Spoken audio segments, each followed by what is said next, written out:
లక్ష్మీ శ్రీనివాస్ కిచెన్కి స్వాగతం అండి.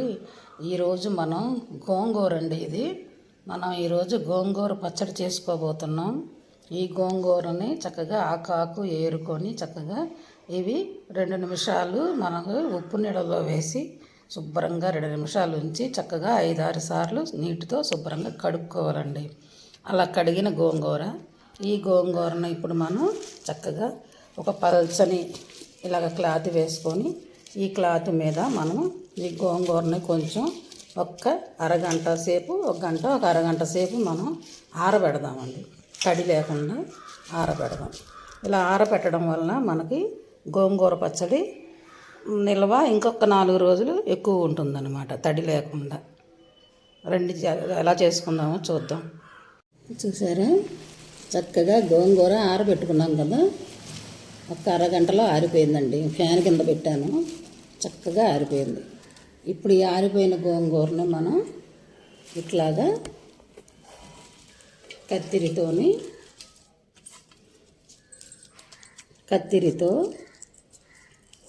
ఇలాగ చిన్న చిన్న ముక్కల కింద కట్ చేసుకోవాలండి.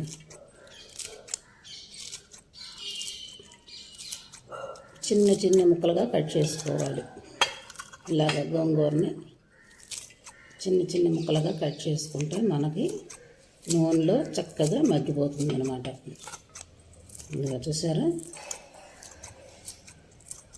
ఇలాగే ఆకంతా కట్ చేసుకోవాలి.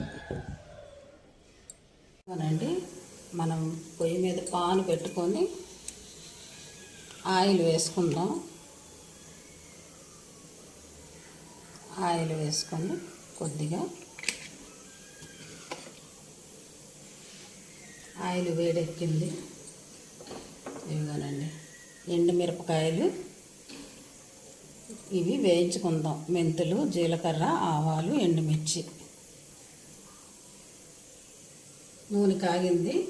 కొంచెం మెంతులు, కొంచెం అండి, ఒక 1/2 స్పూను మెంతులు, ఒక 1/2 స్పూను జీలకర్ర, ఒక 1/2 స్పూను ఆవాలు,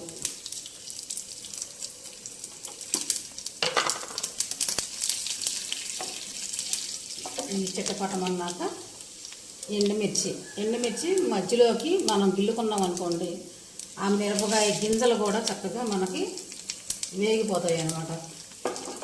వేగి చక్కగా మిక్సీలో నలిగిపోతాయి. ఒక కాయని 2గా చీల్చుకొని చక్కగా వేయించుకోవాలి.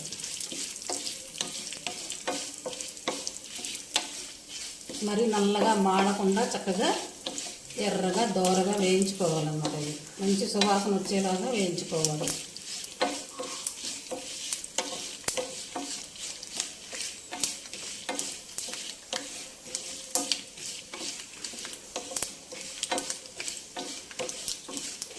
ఇవి వేగిపోయినాయండి, తీసి పక్కన పెట్టేసుకుందాం.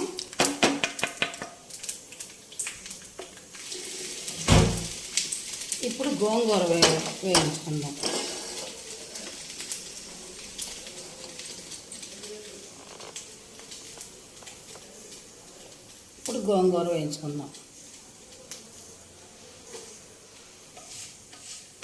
ఇవ్వండి, మిరపకాయలు చక్కగా వేగిపోయినాయి ఎర్రగా. ఇవి చల్లారాక ఇవి మిక్సీలో వేసుకోవాలండి. ఈ ఎండుమిర్చి ఇవి మిక్సీలో వేసుకోవాలి.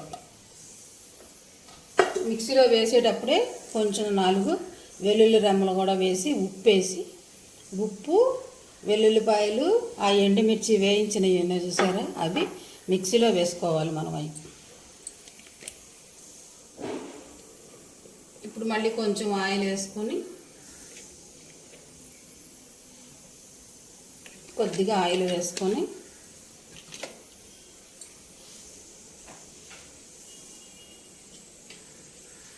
ఇప్పుడు మనం చక్కగా కట్ చేసి పెట్టుకున్న గోంగూర ఉంది చూసారా, చక్కగా ఆరబెట్టి కట్ చేసి పెట్టుకున్న గోంగూర, ఈ గోంగూరని ఈ ఆయిల్లో మగ్గబెట్టుకుందాం. ఆయిల్ వేడెక్కిందండి. చక్కగా ఈ గోంగూరని మగ్గబెట్టుకుందాం.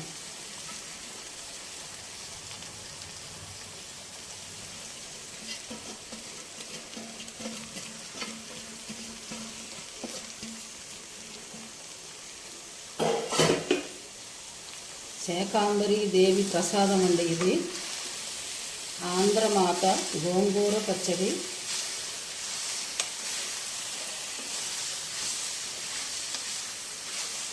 ఇక్కడ మన గోంగూర కన్నా గుంటూరు గోంగూర చాలా చాలా రుచిగా ఉంటుందండి. గుంటూరు గోంగూర బాగుంటుంది.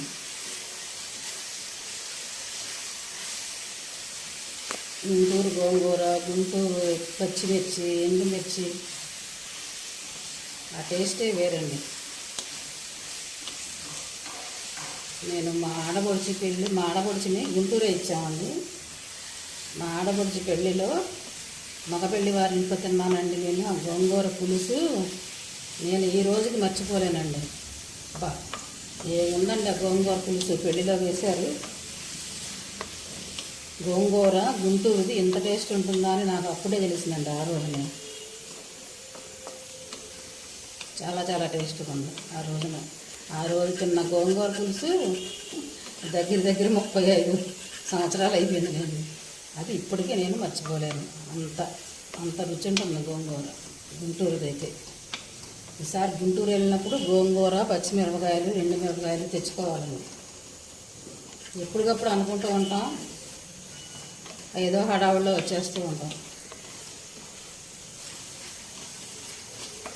ఇదిగోండి చక్కగా మగ్గిపోయింది గోంగూర. మనం కట్ చేసాం కదా, చక్కగా మగ్గిపోయింది.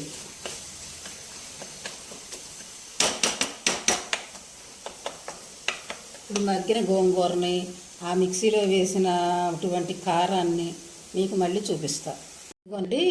ఇదిగో మిక్సీలో వేసేసుకున్నాం కదా, ఎండుమిర్చి, ఎల్లుల్లిపాయి మనం వేయించినవన్నీ ఈ గోంగూరలో కలిపేసుకుందామండి.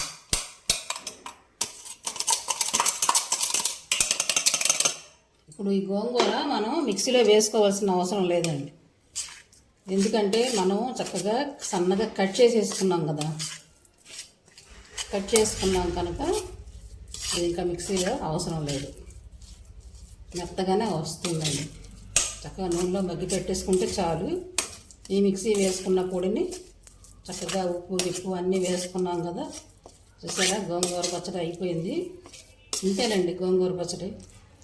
చక్కగా ఇది తాలింపు పెట్టుకోకపోయినా బాగుంటుంది, తాలింపు పెట్టుకున్నా బాగుంటుంది. నేను తాలింపు వేస్తానండి. ఇప్పుడు దీన్ని కొంచెం ఆయిల్ పడి చక్కగా తాలింపు వేస్తే ఇంకా టేస్ట్ సూపర్ ఉంటుంది అన్నమాట. ఈ టైంలో మనం కొంచెం ఉప్పు చూసుకొని, సూపర్ సరిపోయిందండి. ఉప్పు కూడా అన్నీ సరిపోయినాయి, కారం గీరం ఉప్పు అన్నీ సరిపోయినాయి. ఇప్పుడు ఇది మనం తాలింపు వేసుకుందాం. ఇదిగోనండి నూనె కాగింది. ఇందులోకి వెల్లుల్లిపాయలు, మినప్పప్పు, కొంచెం శనగపప్పు, ఆవాలు, జీలకర్ర, ఎండుమిర్చి, కరివేపాకు,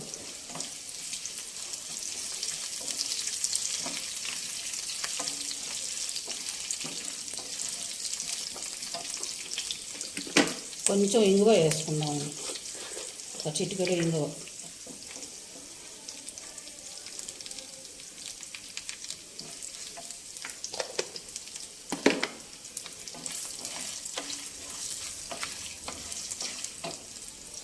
ఇదిగోనండి తాలింపు వేగిపోయింది. ఇప్పుడు మనం పచ్చడిలో వేసేసుకుందాం.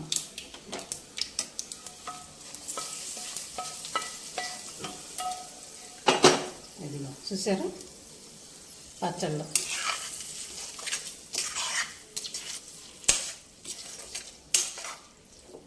అయిపోయిందండి పచ్చడి, అయిపోయింది గోంగూర పచ్చడి. కొంచెమేనండి చేశాను నేను. ఇదే మాకు ఒక వారం రోజులు వస్తుంది. అయిపోయిందండి పచ్చడి. ఇదిగోండి పచ్చడి, ఆంధ్రమాత గోంగూర పచ్చడి. ఈ పచ్చడి చక్కగా ఒక గాజు సీసాలో పెట్టుకుంటే వారం 10 రోజులు ఉంటుందండి. బయట ఉన్నా కూడా ఏమవుతూ ఉంటుంది. మనం అసలు తడి అనేది తగలలేదు కదా, చక్కగా ఉంటుంది. మనం వాడుకునేటప్పుడు ఇదిగోండి మనం ఎంత వాడుకుంటామో అంత పచ్చడి కొంచెం ఒక బౌల్లో తీసుకొని ఒక బౌల్లోకి తీసుకొని ఈరోజు మనం వాడుకునే అంత పచ్చడి అనమాట. చూసారా, ఈరోజు మనం వాడుకునే అంత పచ్చడి. ఈ పచ్చడిలో మనం చక్కగా ఉల్లిపాయ ముక్కలు వేసుకొని మొత్తంలో కలపకూడదండి. మనం ఎంత వాడుకుంటామో అంత పచ్చడిలోనే ఉల్లిపాయ ముక్కలు కలుపుకొని చక్కగా మనం ఈ గోంగూర పచ్చడి వేసుకొని అన్నంలో తింటే ఉంటుందండి, అద్దిరిపోతుందంతే. ఇదిగోనండి గోంగూర పచ్చడి. ఇలాగా ఎప్పటికప్పుడు మనం కొంచెం పచ్చడి తీసుకొని ఉల్లిపాయ ముక్కలు వేసుకొని తింటే బాగుంటుంది. ఈ పచ్చడి చక్కగా మనం ఒక గాజు సీసాలో పెట్టుకొని నిల్వ ఉంచుకోవచ్చు అనమాట. ఓకేనండి, గోంగూర పచ్చడి అయిపోయింది. నచ్చితే మీరు కూడా ఇలానే చేసుకోండి. Thank you.